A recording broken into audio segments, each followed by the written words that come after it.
Hello, families. How are you? It's Miss P again.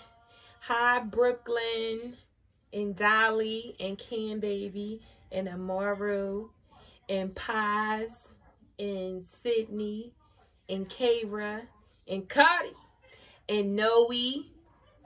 Hey, Aiden, and Naira, and Jamil, and Colin Pollen. Hey, Kookie Kamir, and Mackenzie, and Akila, and Kaylin, and Kenneth. Hey, Malaysia man. Hi, Miss Man. Hi, Miss Man. Hi, Miss Man. Avery with the cute face. Hey, Sydney Carter, and Akila the B. Families, today the small group is focusing on the child counting one-to-one correspondence. More than 10 objects, the child can say the last number that was counted and can tell how many. This is level 5 on the core assessment, and level 7 is the highest level that a child can have. The materials we're going to use today are these lovely handmade number cards that I made from a piece of poster board that Kylie had, and I literally wrote the numbers on the front of the cards. My cards are going from 0 to 20, but remember to keep the activity developmentally appropriate for the child. So if your child is in the 20s and the 30s, you may want to just make the adjustments. Another way that you can adapt this small group activity to fit the child's needs is that you can scatter the cards. They don't have to be in chronological order like mine. They can be mixed up where 0's here and 6 here because you're working on the child identifying the number without it being in order. Another way that you can challenge this activity is by focusing and making it color recognition as well.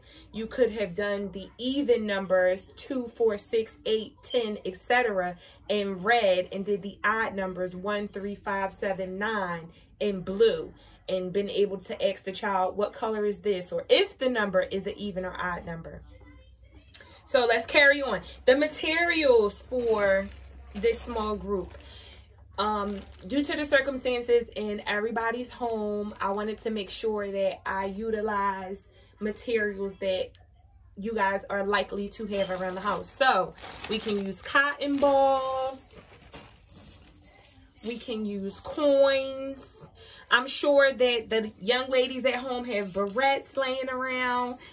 We can use candy, anything that can fit on the face of these cards.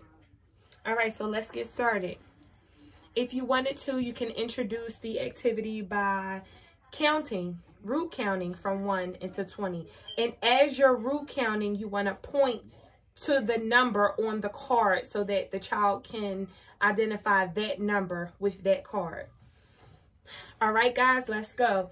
0, 1, 2, 3, 4, 5, 6, 7, 8, 9, 10, 11, 12, 13, 14, 15, 16, 17, 18, 19, 20. Once we're done counting the cards, we're going to point to a card, we're going to say the number, and then we're going to place the amount of pennies for the number that is on the card. Starting with, what number is this? What number is that? 0. So how many pennies are we going to put on the 0 card? None. 1. Is that 1? Is that the number 1? Yes, that's the number 1. How many pennies are you going to put on the number 1? 1, 2, 1, 2.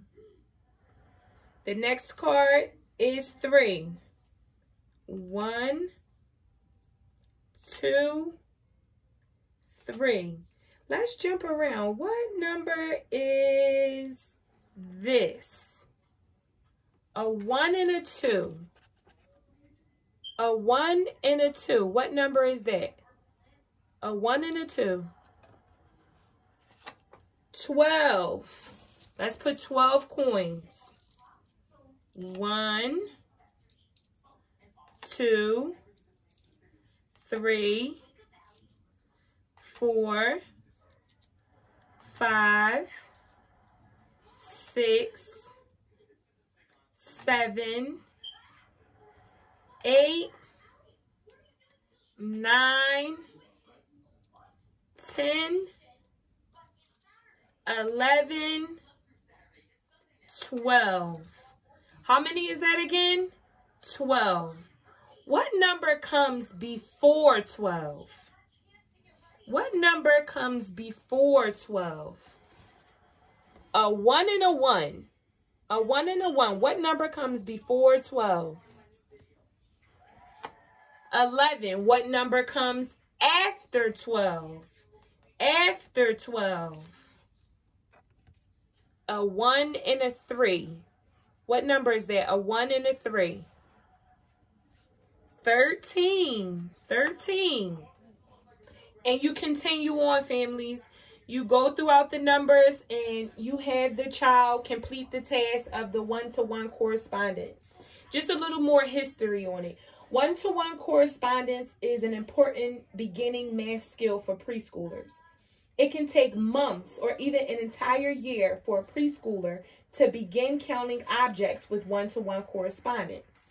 For this reason, it's important to provide young children with plenty of opportunities to practice counting one-to-one all year long.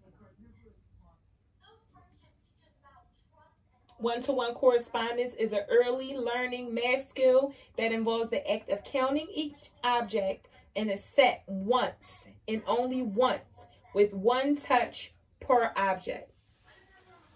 So I want you to communicate with me on how this small group activity went for you guys, which ways you tweaked it to make it suitable for the children. I hope they enjoyed it. If we completed this small group activity in class, each child would have their own number cards and their own manipulatives to be able to complete the task on their own. Again, contact me if you have any questions. And this is our math lesson.